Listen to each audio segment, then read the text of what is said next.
Asia কাপের আগে বাংলাদেশ দলে বড় চমক, মাঠে আবারও ফিরছে নুরুল হাসান সোহান এবং নির্বাচকের দায়িত্ব পাচ্ছেন মাশরাফি বিন মুর্তজা। বিসিবির বস আমিনুল ইসলাম এটা জানিয়েছে। আমিনুল ইসলাম বলবো আরেকটা কথা বলেছে, বর্তমানে বাংলাদেশ টিম এখন অনেক পরিশ্রম করতে হবে, কারণ আমাদের সামনে এশিয়া কাপ আমরা যদি ভালো কিছু দিন করতে পারি তার জন্য আমাদের এখন ফুল প্রস্তুতি নিতে হবে।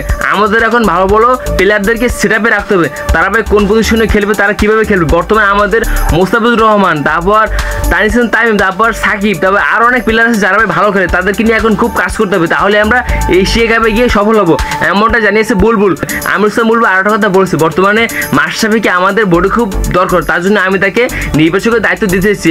আর দেখুন নুরুল হাসান সোহান একজন অলরাউন্ডার, তিনি ভাই কিপার, ফিল্ডিং, তারপর ব্যাটিং, তিনি ভাই সব দিক দিয়ে পারদর্শী। বর্তমানে আমাদের সাব্বির রহমানকে আমাদের দলে ফিরানো লাগবে এশিয়া কাপের আগে, তাহলে আমাদের স্কোরটা আরও শক্তিশালী হয়ে যাবে এশিয়া কাপে গিয়ে। দেখুন বর্তমানে আমাদের মোস্তাফিজুর রহমান হচ্ছে একজন লাকি ম্যান, আমাদের ভাই বর্তমানে মোস্তাফিজুরকে নিয়ে প্রচুর কাজ করতে হবে, তাহলে তিনি পারফেক্টলি খেলতে পারবে এশিয়া কাপে গিয়ে। তারপর দেখুন নাহিতে না, তার ভাই বলের গতি কেউ বুঝতে পারে না। তারপর তাসকিন আহমেদ, কিন্তু ভাই স্পিড স্টার, তিনি ভাই কী যে বল করে, তার বলকে খেলতেই পারে না।